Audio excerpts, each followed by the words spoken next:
माशाल्लाह देखें कितनी ज़बरदस्त इसकी लुक आई है। माशाल्लाह से देखें, ये देखें किस तरह पावे गल चुके हैं। माशाल्लाह 25 मिनट में पावे गले हैं। जैसे मैंने आपको तरीका बताया आपने उसी तरह करना है। बड़े पावे बनाए चाहे छोटे बनाए। बिस्मिल्लाहिर्रहमानिर्रहीम। हुण जी अच्छी तरह असीं भुनाई करांगे। भुनाई करके यह यखनी दे विच पावांगे। अच्छा जी, देखो पावे असीं ठंडे पानी च तकरीबन इनको 10 तो 12 दफ़ा धोता है। ठीक है, छुरी दे नाल अच्छी तरह साफ करके।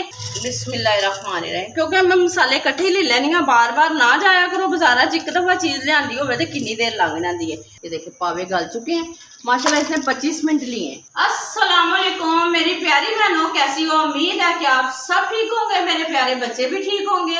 अपना बहुत सारा ख्याल रखें, फजीलत को दुआओं में याद रखें।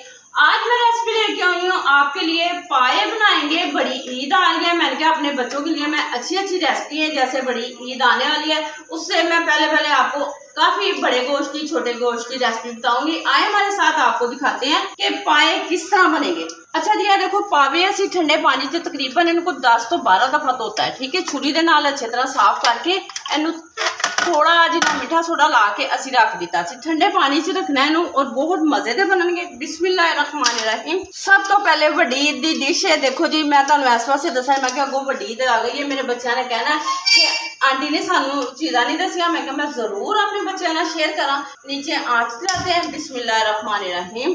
अच्छा जी, तकरीबन हमारे पास 8 पावे हैं। माशाल्लाह से देखें साफ सुथरे धोए हमने। बिस्मिल्लाहिर्रहमानिर्रहीम। देखें इस तरह इसका पानी साफ होना चाहिए। बड़ी ईद के लिए चाहे बड़े पाए हैं चाहे छोटे पाए हैं, इनकी रेसिपी एक ही है। माशाल्लाह से देखें। बिस्मिल्लाहिर्रहमानिर्रहीम। ये हमने इसके अंदर डाल दिए। अच्छा, ये हमारे पास है लहसुन के जवे, हमने इसको छील लिया। तकरीबन 2 गुट्ठी हमारे पास है, इसके अंदर डालते हैं। बिस्मिल्लाहिर्रहमानिर्रहीम।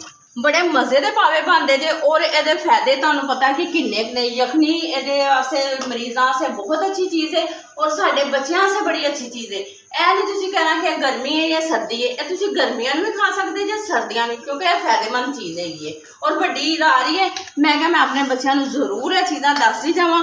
पहले देखो हल्दी है, माशाल्लाह 1 चम्मच असीं हल्दी का पा देंगे इहदे च। फिलहाल मैं प्लेट च पानी हाँ, फिर मैं तुहानू दसनी हाँ कि सारिया चीज़ां इकट्ठियां पावांगे। सुक्का धनिया अगर तुहाडे बच्चे साबत खा सकते हैं तो तुसीं इस्तेमाल कर सकते जे। मेरे बच्चे साबत नहीं खाते, मैं पीस के ही डालनी है। तकरीबन 3 चम्मच पा देने हैं। ठीक हो गया, 3 चम्मच हो गया, थोड़ा जहा घट ही लगता पे। असी नमक असी 2 चम्मच पावांगे, बाद चो फिर पा लांगे असी। बिस्मिल्लाहिर्रहमानिर्रहीम। 2 चम्मच हो गया, 1 चम्मच भर के पा लिया, 1 असी थोड़ा जहा घट पा लिया। माशाल्लाह देखो जी, हुण असी इहदे च पावांगे, इहदे लई लैने एक प्लेट। बिस्मिल्लाहिर्रहमानिर्रहीम। क्योंकि मैं मसाले इकट्ठे ले लैनी हाँ, बार बार ना जाया करो बाजारा च। एक दफ़ा चीज़ लियांदी होवे ते कितनी देर लग जाती है। हुण असी बादे खताई दे फुल ने, दालचीनी दे सिर्फ 2 टुकड़े, ज्यादा नहीं पाने। ए देखो जी, ठीक हो गया। और ये असी हुण लभांगे माशाल्लाह वड्डी इलाची भी सानू लभ गई। ठीक है, 1 नहीं तो 2 पा लो तुसीं, भावें 1 पा लो वड्डी इलाची। लौंग है तकरीबन लौंग 6 तो 7 पा लो। ठीक हो गया, असी पा लीते ने। और तुसीं याद रखना है, अगर वड्डे पावे ने या छोटे पावे ने, इन्हां दी इक्को ही रेसिपी जे, बड़े मज़ेदार बनते जे। और यह देखो मसाले असी पान लगे जे, साढ़े को सुक्का धनिया जे, नमक जे, हल्दी जे, बादिया खताई दे फुल है, दालचीनी है, वड्डी इलाची है, लौंग है। ठीक हो गया। बिस्मिल्लाहिर्रहमानिर्रहीम। ए नहीं कि असी इन्हां खाली उबालन वास्ते रख देना, खाली इन्हू उबालन वास्ते रखोगे उसका फायदा कोई नहीं जे। और हुण असी इहनू बंद करने तकरीबन इनू असी प्रैशर लावांगे 15 तो 20 मिनट का। 20 मिनट बाद देखांगे अगर साढ़े पावे गल गए। अगर मिठा सोडा लगे ना फिर तो तुहानू पता मिनट लगने गल जाने। अगर नहीं गले तो असी दोबारा नहीं प्रैशर लावांगे। फिर जिस तरह ही यह होंगे ने मैं फिर तुहाडे नाल शेयर करा। आए हम आपको दिखाते हैं कि जो हमने पाए ऊपर रखे थे उसकी यखनी तैयार हो चुकी है। माशाल्लाह से देखें, माशाल्लाह देखिए उसका कलर कितना ज़बरदस्त आया। मैं आपको दिखाती हूँ, ये देखिए माशाल्लाह ये देखिए पावे गल चुके हैं। माशाल्लाह इसने 25 मिनट लिए हैं। ठीक है, ये हमारे तैयार हो चुके हैं। अब हम इसको ढक देते हैं। अच्छा, 1 तो मैंने टमाटर लिए और तकरीबन 3 तो 4 मिर्चा लीतियाँ, वो पीस के और रख लीतियाँ। अच्छा, प्याज है देखो, असी प्याज और लसन के 3-4 जवे वो देखो वो भी विच ही ब्राउन कर देते हैं। असी हुण इहनूं ग्रैंड कर लांगे। और अगर चट्टू बटे च पीसना चाहो तो तुसीं वो भी पीस सकते हैं। कई कहते हैं असी प्याज टमाटर नहीं पाते। अगर प्याज टमाटर नहीं पाओगे तो पाए किस तरह बननगे, उसका जायका ही नहीं आएगा। मैं तुहानू ग्रैंड करके फिर मैं तुहानू दिखाऊंगी। ਆ देखो एक पा टमाटर सी ते एक पा ही साढ़े को प्याज सी। असी इनू प्याज मैं इस वास्ते पहले ब्राउन कर लिया, मैं क्या मेरिया भैनों का टाइम बच जाए, क्योंकि बच्चे छोटे छोटे कईयां दे हुंदे ने, बहुत मुश्किल हो जाता काम करना। प्याज असी ब्राउन कर लिता सी, फिर मैं तुहानूं दिखाया। बिस्मिल्लाहिर्रहमानिर्रहीम। ऐसी नूं कढ़ाई च पा देंगे मसाले। मैं तुहानूं दस्सिया सी असी सारे उहदे च पा लिते सी। हुण इहदे सिर्फ पीसियां मिर्चां कालियां और लाल मिर्चां थोड़ियां थोड़ियां पावांगे, ठीक है। बिस्मिल्लाहिर्रहमानिर्रहीम। दही है तकरीबन साढ़े कोल पाओ तो 1.5 पा, वो असीं इहदे च पावांगे। बिस्मिल्लाहिर्रहमानिर्रहीम। हुण इहदी अच्छी तरह असीं भुनाई करांगे, भुनाई करके इह यखनी दे विच पावांगे, ठीक है। इसे तरह ही पावे पकाने ने तुसीं। पावे पकाना अगर कहे टमाटर नहीं पाते तो उहदा जायका बिल्कुल सही नहीं बनेगा। अपने बच्चों को अच्छे तरीके ना खाना बना के दिया करो। मैनूं पता तुहानूं मेरी वीडियो बहुत पसंद आती है, मगर लाइक शेयर करना ना भुलिया करो। जिसने यह मसाला तैयार होंदा फिर मैं तुहानूं दिखानी।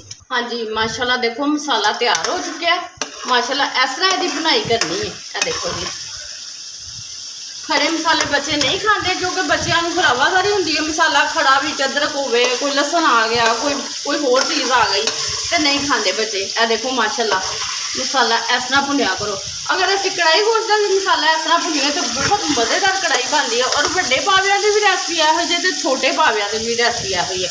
अगों ईद आ रही है तो मैं क्या मैं अपनी भैनों को दसा कि तुसीं इस तरह ही पावे बनाने ने, ठीक है। हुण देखो जो साढ़े पावे तैयार होए ने ना, यह वाला मसाला असीं उहदे च पा देंगे, ठीक है। जिस तरह ही पावियां का मसाला मैं विच पानी हाँ तो फिर मैं तुहानूं दिखानी हाँ, ठीक है। माशाल्लाह देखो जी ये हम थोड़ा जहा पानी पा लाँगे तो यखनी दे विच पा लाँगे, क्योंकि साडा मसाला ना ज़ाया होवे। और खमीर मैं इस वास्ते इस्तेमाल कर रही हूँ, ये मसाला वगैरह सही भुज जाए, ठीक है। तो यह देखो जी यदि लुक देखो माशाल्लाह जी माशाल्लाह ज़बरदस्त। असीं हुण ना इहनूं 5 मिनट पकावांगे, 5 तो 7 मिनट, तो जिसने तैयार होंगे फिर मैं तुहानूं बोल च पा के दिखानी। माशाल्लाह देखें कितनी ज़बरदस्त इसकी लुक आई है। माशाल्लाह से देखें, ये देखें किस तरह पावे गल चुके हैं। माशाल्लाह 25 मिनट में पावे गले हैं। जैसे मैंने आपको तरीका बताया आपने उसी तरह करना है। बड़े पावे बनाए चाहे छोटे बनाए, इनकी एक ही रेसिपी है। मैंने बड़ी ईद के लिए ये स्पेशल रेसिपी बनाई है। मैंने कहा फिर टाइम ना लगे। आज बच्चे कह रहे थे मम्मा पाए बनाते हैं, मैंने कहा मैं अपने बहनों को भी बताती हूँ कि इस तरह पाए बनते हैं। यकीनन आपको ये रेसिपी बहुत पसंद आएगी। और ये रेसिपी सादा तरीके से मैं बताती हूँ, ये नहीं कि बाहर की चीज़ें, बाहर के मसाले जो घर में होता है ना, अगर आपके पास टमाटर नहीं है तो दही ज़्यादा डाल लें, ये कोई परेशानी वाली बात नहीं है। अगर टमाटर थोड़े से डाल लेना तो हांडी की लुक ज़रा अच्छी आ जाती है, कोई मेहमान भी आ जाता है वरना आगे रख देता है। और अगली रेसिपी के लिए मुझे दें इजाज़त। अल्लाह हाफिज़।